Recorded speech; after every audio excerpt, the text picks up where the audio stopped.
പറയാൻ പോകുന്ന കാര്യങ്ങൾ 40 വയസ്സ് കഴിഞ്ഞ സ്ത്രീകൾ നിർബന്ധമായും കണ്ടിരിക്കേണ്ട ഒരു വീഡിയോ ആണ്.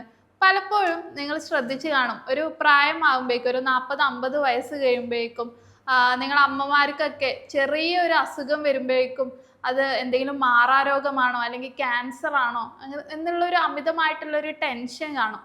അതോടൊപ്പം തന്നെ ചെറിയ എന്തെങ്കിലും ഫാമിലി ഇഷ്യൂസോ അല്ലെങ്കിൽ എന്തെങ്കിലും ചെറിയ പ്രോബ്ലംസ് വരുമ്പോഴേക്കും അവർക്ക് അമിതമായിട്ടുള്ള ടെൻഷനാണ്, അതിനെക്കുറിച്ച് ആലോചിച്ചിട്ടുള്ള ആവലാതി കണ്ടുവരുന്നുണ്ട്. മുമ്പ് ഇങ്ങനെ അല്ലാത്ത ഒരാൾ ഈ ഒരു അവസ്ഥയിലൂടെ കടന്നു പോവുകയാണ്. എങ്കിലും നിങ്ങൾ കടന്നു പോകുന്നത് ആർത്തവ വിരാമം അല്ലെങ്കിൽ മെനോപോസ് എന്നൊരു ഘട്ടത്തിലൂടെയാണ് കടന്നു പോകുന്നത്. ഇന്ന് ഞാൻ ഈ വീഡിയോയിൽ ഡിസ്കസ് ചെയ്യാൻ പോകുന്നത് മെനോപോസ് അല്ലെങ്കിൽ ആർത്തവ വിരാമം സംഭവിക്കുമ്പോൾ സ്ത്രീകൾക്ക് കണ്ടുവരുന്ന മാറ്റങ്ങളെ കുറിച്ചും അത് എങ്ങനെ മാനേജ് ചെയ്യാം എന്നുള്ളതാണ്. ഞാൻ doctor Fathima Tashfina from doctor Hiba Sarovia clinic Perinthalmanna.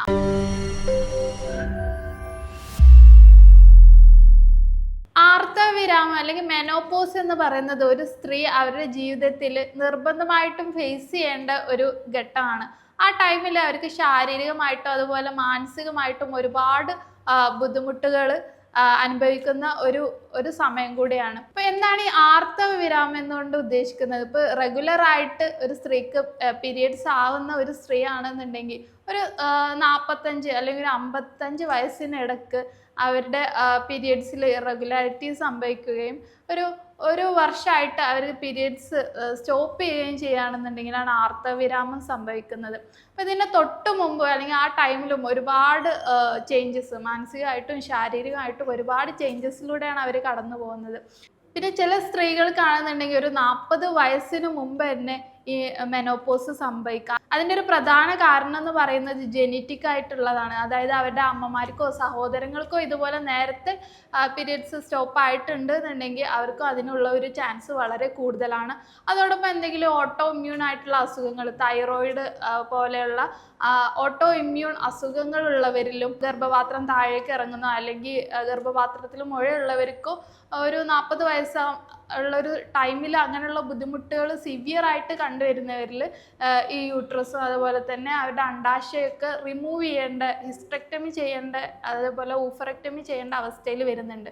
ഇവരിലും ഒരു 40 വയസ്സ് മുമ്പ് പീരിയഡ്സ് സ്റ്റോപ്പ് ചെയ്യും. അപ്പോൾ ഒരു 40 വയസ്സ് മുമ്പ് മെനോപോസ് സംഭവിക്കുന്നതിന് ഏർലി മെനോപോസ് എന്ന് പറയും.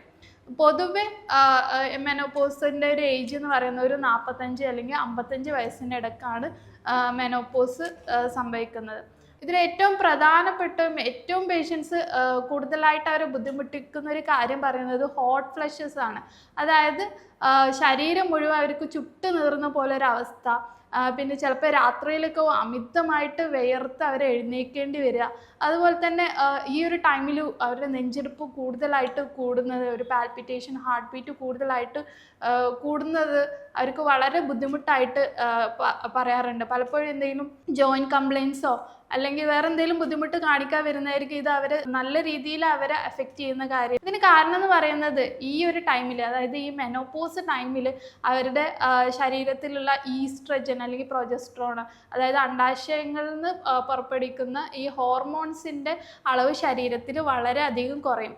അത് കാരണമാണ് ഈ ചേഞ്ചസ് ഒക്കെ നടക്കുന്നത്. അതിൽ ഏറ്റവും പ്രധാനപ്പെട്ടതും ഏറ്റവും ബുദ്ധിമുട്ടിക്കുന്ന ഒരു കാര്യം എന്ന് പറയുന്നത് ഈ ഹോട്ട് ഫ്ലഷസ് ആണ്. അപ്പം ഇങ്ങനെ അനുഭവിക്കുന്ന അമ്മമാർക്ക് ചെയ്യാൻ പറ്റുന്ന കാര്യം എന്ന് പറയുന്നത് വളരെ ലൈറ്റായിട്ടുള്ള കോട്ടൺ വസ്ത്രങ്ങൾ കൂടുതലായിട്ട് ഉപയോഗിക്കുക, അതുപോലെ തന്നെ നന്നായി വെള്ളം കുടിക്കുക, പിന്നെ നിങ്ങൾ എപ്പോഴും വായുസഞ്ചാരമുള്ള റൂമുകളിൽ കൂടുതൽ ടൈം സ്പെൻഡ് ചെയ്യുക എന്നുള്ളതാണ്. ഇതുപോലെ തന്നെ മെനോപോസ് സംഭവിച്ച സ്ത്രീകളിൽ കോമൺ ആയിട്ട് കാണുന്ന മറ്റൊരു ബുദ്ധിമുട്ടാണ് അവർക്ക് റിപ്പീറ്റഡ് ആയിട്ട് വരുന്ന യൂറിനറി ഇൻഫെക്ഷൻസ്. ഇതിന് കാരണം എന്ന് പറയുന്നത് ശരീരത്തിൽ ഈസ്ട്രജൻ ഹോർമോൺ കുറയുന്നത് കൊണ്ട് യോനി ഭാഗത്ത് കാണുന്ന ഡ്രൈനെസ്, അതുപോലെ തന്നെ യോനി ഭാഗത്ത് കാണുന്ന pHലുള്ള വ്യത്യാസം, ഇത് യോനി ഭാഗത്തുള്ള നല്ല ബാക്ടീരിയയുടെ വളർച്ച കുറയുകയും പെട്ടെന്ന് തന്നെ ഇൻഫെക്ഷൻസിന് കാരണമാവുകയും ചെയ്യുന്നുണ്ട്. അതുപോലെ തന്നെ ഈ ഒരു ഏജ് ആകുമ്പോഴേക്കും, ഈ ഒരു 50 വയസ്സാകുമ്പോഴേക്കും പലരിലും ഗർഭപാത്രം അതുപോലെ മൂത്രസഞ്ചി താഴേക്ക് ഇറങ്ങുന്ന ഒരു പ്രവണത കൂടി കണ്ടുവരുന്നുണ്ട്. അപ്പോൾ ഇത്തരം ആളുകളിൽ റിപ്പീറ്റഡ് ആയിട്ട് ഇടയ്ക്കിടയ്ക്ക് യൂറിനറി ഇൻഫെക്ഷൻസ് കണ്ടുവരുന്നു. അതുപോലെ തന്നെ ഒരു 50 വയസ്സ് കഴിയുമ്പോഴേക്കും സ്ത്രീകളിൽ എല്ല് തേയ്മാനം, ജോയിൻസിൽ പെയിൻ ഇതുപോലുള്ള ബുദ്ധിമുട്ട് കൂടുതലായിട്ടും സ്ത്രീകളിലാണ് കണ്ടുവരുന്നത്. ഒരു കാരണം എന്ന് പറയുന്നത് പ്രായം കൊണ്ട്. അതല്ല, അതുപോലെ തന്നെ ഇമ്പോർട്ടൻ്റ് ആയിട്ട് സ്ത്രീകളിൽ കൂടുതലാവാനുള്ള കാരണം എന്ന് പറയുന്നത് ഈ ആർത്തവിരാമത്തിന് ശേഷം ഈസ്ട്രജന്റെ അളവ് കുറയുന്നതാണ്. ഇത് എല്ലുകളുടെയും അതുപോലെ കാർട്ടിലേജസിന്റെ ഒക്കെ സുഖമായിട്ടുള്ള ഒരു പ്രവൃത്തിയെ ബാധിക്കുന്നുണ്ട്. അതുകൊണ്ട് തന്നെ സ്ത്രീകളിൽ എല്ല് തേയ്മാനം കൂടുതലായിട്ട് കണ്ടുവരുന്നു. അതോടൊപ്പം തന്നെ ഈ ആർത്തവിരാമം സംഭവിച്ച സ്ത്രീകളിൽ അവരുടെ ഈസ്ട്രജന്റെ അളവ് കുറയുന്നത് കൊണ്ട് അവരുടെ ഹാർട്ട് ഹെൽത്തിനെയും അത് ബാധിക്കുന്നുണ്ട്. അതായത് ഈ ഈസ്ട്രജന് നമ്മുടെ ഹാർട്ടിനൊരു പ്രൊട്ടക്റ്റീവ് ഫങ്ഷൻ ആണ് കൊടുക്കുന്നത്. അപ്പോൾ ഈ ഈസ്ട്രജന്റെ അളവ് കുറയുമ്പോൾ ശരീരത്തിൽ പെട്ടെന്ന് കൊളസ്ട്രോളിന്റെ അളവ് കൂടുകയും പെട്ടെന്ന് വെയിറ്റ് കൂടാൻ കാരണമാവുകയും ചെയ്യുന്നുണ്ട്. അതോടൊപ്പം തന്നെ ഹാർട്ട് റിലേറ്റഡ് ആയിട്ടുള്ള ബുദ്ധിമുട്ടുകൾ സ്ത്രീകളുടെ ഈ ഒരു ടൈമിലാണ് കൂടുതലായിട്ട് കണ്ടുവരുന്നത്. അപ്പോൾ ഇത്തരം ബുദ്ധിമുട്ടുകൾ ഇങ്ങനെ ശാരീരികമായിട്ടും മാനസികമായിട്ടും ഈ സമയത്ത് വരുന്ന ബുദ്ധിമുട്ടുകൾ നമുക്ക് എങ്ങനെയൊക്കെ മാനേജ് ചെയ്യാം? ഏറ്റവും സങ്കീർണമായിട്ട് ഏറ്റവും പ്രധാനപ്പെട്ടതായിട്ടൊരു ബുദ്ധിമുട്ട് എന്ന് വരുന്നത് ഈ ഒരു ചേഞ്ചസിലൂടെ കടന്നു പോകുമ്പോൾ മാനസികമായിട്ടുള്ള കുറേ ബുദ്ധിമുട്ടുകളാണ് ഏറ്റവും പ്രധാനപ്പെട്ടത്.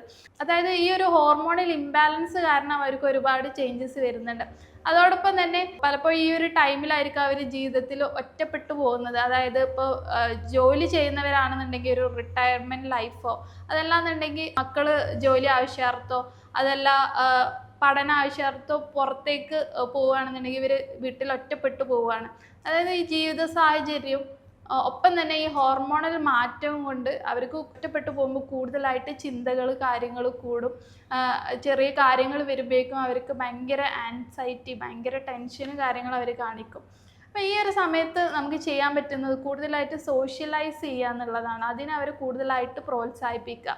അതായത് ഇപ്പോൾ ലോക്കലി കുറച്ച് എക്സസൈസ് ഗ്രൂപ്പ്സ് കാണാം, അല്ലെങ്കിൽ അവരുടെ മുമ്പുള്ള ഫ്രണ്ട്സുമായിട്ടുള്ള കോണ്ടാക്ട്സ് ഒക്കെ പുതുക്കി അവർക്ക് കൂടുതലായിട്ട് ഗെറ്റ് ടുഗദർ ഔട്ടിംഗ് ഒക്കെ കൂടുതലായിട്ട് പ്രൊമോട്ട് ചെയ്യുക. ഈ ഒരു സമയത്ത് അവർ ഇത് സെയിം ഏജ് ഗ്രൂപ്പിലുള്ള ആളുകളായിട്ട് കൂടുതലായിട്ട് സംസാരിക്കുമ്പോഴായിരിക്കും അവർക്ക് മനസ്സിലാവുക ഇത് എൻ്റെ മാത്രം ഒരു പ്രശ്നമല്ല, എൻ്റെ ഏജിലുള്ള പലരും ഇത്തരം ബുദ്ധിമുട്ടുകൾ അനുഭവിക്കുന്നുണ്ട്.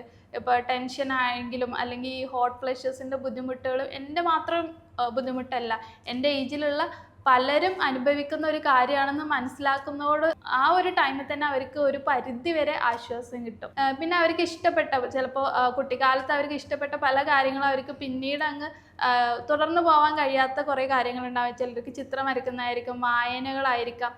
ചിലർ ഈ ഒരു ഏജിന് ശേഷം അവരുടെ മുമ്പ് ഉള്ള കലാപരമായിട്ടുള്ള കാര്യങ്ങൾ വളർത്തിയെടുക്കാൻ ശ്രമിക്കുന്നവരുണ്ട്. ഡാൻസ് പോലെയുള്ള കാര്യങ്ങൾ പഠിക്കാൻ പോകുന്നവരുണ്ട്. അപ്പോൾ ഇത്തരം കാര്യങ്ങളൊക്കെ അവർ പ്രോത്സാഹിപ്പിക്കുകയാണെന്നുണ്ടെങ്കിൽ അവർക്ക് ഈ മാനസികമായിട്ടുള്ള ചേഞ്ചസ് ഒന്ന് ഒപ്പം തന്നെ ഫാമിലി സപ്പോർട്ട് കൂടെ ഉണ്ടെന്നുണ്ടെങ്കിൽ നമുക്ക് ഇത് ഒരു പരിധി വരെ മാറ്റിയെടുക്കാവുന്നതാണ്. ഇതോടൊപ്പം ഭക്ഷണക്രമത്തിലും കുറച്ച് മാറ്റങ്ങൾ വരുത്തേണ്ടതുണ്ട്. അതായത് ഈസ്ട്രജൻ്റെ അളവ്, അതായത് നമ്മുടെ ശരീരത്തിലുള്ള പല ഹോർമോൺസ് ഈസ്ട്രജൻ, പ്രൊജസ്ട്രോൺ, അതിൽ പ്രധാനപ്പെട്ടത് ഈസ്ട്രജൻ്റെ അളവ് കുറയുന്നത് കൊണ്ടാണ് ഇത്തരം കുറേ ശാരീരികമായിട്ടുള്ള ബുദ്ധിമുട്ടുകൾ വരുന്നത്. അപ്പോൾ നമുക്ക് ചെയ്യാൻ പറ്റുന്നത് അതിനൊരു ആൾട്ടർനേറ്റീവായിട്ട്, അതിന് പകരമായിട്ട് ഫൈറ്റോ ഈസ്ട്രജൻ അടങ്ങിയിട്ടുള്ള ഭക്ഷണങ്ങൾ കഴിക്കാവുന്നതാണ്. അതിൽ പ്രധാനപ്പെട്ടത് പറയുന്നത് സോയാബീനാണ്. സോയാബീൻ ഭക്ഷണത്തിൽ കൂടുതലായിട്ട് ഇൻക്ലൂഡ് ചെയ്യുകയാണെന്നുണ്ടെങ്കിൽ നിങ്ങൾക്ക് എല്ല് സംബന്ധമായിട്ടുള്ള ബുദ്ധിമുട്ടുകളും ഹോട്ട് ഫ്ലഷസ്, ഈ ശരീരം ചുട്ട് നീറുന്നത്, അത് കുറക്കാൻ വേണ്ടി സഹായിക്കും. പിന്നെ മറ്റൊരു പ്രധാനപ്പെട്ട ഫുഡ് എന്ന് പറയുന്നത് ഫ്ലാക്സ് സീഡാണ്, അല്ലെങ്കിൽ ചണ വിത്ത് എന്ന് പറയും. ഇത് 1-2 സ്പൂണ് ഡെയിലി പൊടിച്ച് നിങ്ങൾ ഫുഡിലോ അല്ലെങ്കിൽ സാലഡിലൊക്കെ കൂടുതലായിട്ട് ഇൻക്ലൂഡ് ചെയ്ത് കഴിക്കുകയാണെന്നുണ്ടെങ്കിൽ നിങ്ങൾക്ക് ഈ ഹോർമോണൽ ഇംബാലൻസ് കാരണം വരുന്ന ബുദ്ധിമുട്ടുകളും അതുപോലെ നിങ്ങളുടെ ഹാർട്ടിൻ്റെ ഹെൽത്തിനും നല്ല ഇമ്പോർട്ടൻ്റ് ആയിട്ടുള്ള ഒരു കാര്യമാണ് ഈ ചണവിത്ത് എന്ന് പറയുന്നത്. ഇതോടൊപ്പം തന്നെ ഈ ഒരു ടൈമിൽ ശരീരത്തിൻ്റെ കാൽഷ്യത്തിൻ്റെ അളവ് കുറഞ്ഞിട്ട് എല്ല് സംബന്ധമായിട്ടുള്ള പേശി സംബന്ധമായിട്ടുള്ള ബുദ്ധിമുട്ടുകളൊക്കെ വരുന്നുണ്ട്. അപ്പോൾ ആ ഒരു ടൈമിൽ നിങ്ങൾക്ക് കാൽഷ്യം അടങ്ങിയിട്ടുള്ള ഫുഡുകൾ കൂടുതലായിട്ട് അല്ലെങ്കിൽ പ്രോട്ടീൻ അടങ്ങിയിട്ടുള്ള ഫുഡുകൾ കൂടുതലായിട്ട് ഇൻക്ലൂഡ് ചെയ്യുക. അതായത് മുളപ്പിച്ച പയറ് വർഗ്ഗങ്ങൾ, അതോടൊപ്പം തന്നെ നിങ്ങൾക്ക് കാൽഷ്യം അടങ്ങിയിട്ടുള്ള റാഗി, ഇതൊക്കെ കൂടുതലായിട്ട് ഭക്ഷണത്തിൽ ഇൻക്ലൂഡ് ചെയ്യുക. അപ്പോൾ ഇങ്ങനെയൊക്കെ ശ്രദ്ധിക്കുകയാണെന്നുണ്ടെങ്കിൽ നിങ്ങൾക്ക് ഹോർമോൺ സംബന്ധമായിട്ട് ഈസ്ട്രജൻ കുറയുന്നത് മൂലമുള്ള അസുഖങ്ങളും ബുദ്ധിമുട്ടുകളും നിങ്ങൾക്ക് കുറക്കാവുന്നതാണ്. പിന്നെ നിങ്ങൾക്ക് റിപ്പീറ്റഡ് ആയിട്ട് ഇടയ്ക്കിടെ മൂത്രത്തിൽ പഴുപ്പ് പോലെയുള്ള ബുദ്ധിമുട്ടുകൾ ഉണ്ടാവുകയാണെന്നുണ്ടെങ്കിൽ നിങ്ങൾക്ക് നിങ്ങളുടെ ഭക്ഷണത്തിൽ തൈര് ഇൻക്ലൂഡ് ചെയ്യാം. നല്ല ബാക്ടീരിയയെ വളർത്താൻ തൈര് സഹായിക്കും. അപ്പോൾ ഈ മെനോപോസ് അല്ലെങ്കിൽ ആർത്തവവിരാമം എല്ലാവരും ഈ ഒരു ഏജിൽ അനുഭവിച്ചു പോകുന്ന ഒരു ബുദ്ധിമുട്ടാണ്. ഒരു സ്വാഭാവികമായിട്ട് നമ്മൾ ശരീരത്തിൽ കാണുന്ന ഒരു മാറ്റമാണ്. എങ്കിലും ചിലർക്ക് ഈ ഒരു ലക്ഷണങ്ങൾ, അതായത് ഈ ഹോട്ട് ഫ്ലഷസിൻ്റെ ബുദ്ധിമുട്ട്, അതല്ലെങ്കിൽ റിപ്പീറ്റഡ് ആയിട്ട് വരുന്ന ഈ യൂറിനറി ഇൻഫെക്ഷൻസ് അവരുടെ ജീവിതത്തിൻ്റെ ഒരു ക്വാളിറ്റിനെ തന്നെ അഫക്റ്റ് ചെയ്യുന്ന രീതിയിൽ ഉള്ള ബുദ്ധിമുട്ടുകൾ വരാം. അപ്പോൾ അത്തരം ഒരു അവസ്ഥയിൽ നിങ്ങൾക്ക് തീർച്ചയായും ഹോമിയോപ്പതിയുടെ സഹായം തേടാവുന്നതാണ്. നിങ്ങൾക്ക് കൺസൾട്ടേഷന് വേണ്ടി താഴെയുള്ള നമ്പറിൽ എന്നെ കോൺടാക്റ്റ് ചെയ്യാവുന്നതാണ്. ഞാൻ doctor Fathima Tashfina from doctor Hiba Sarovia clinic, Perinthalmanna.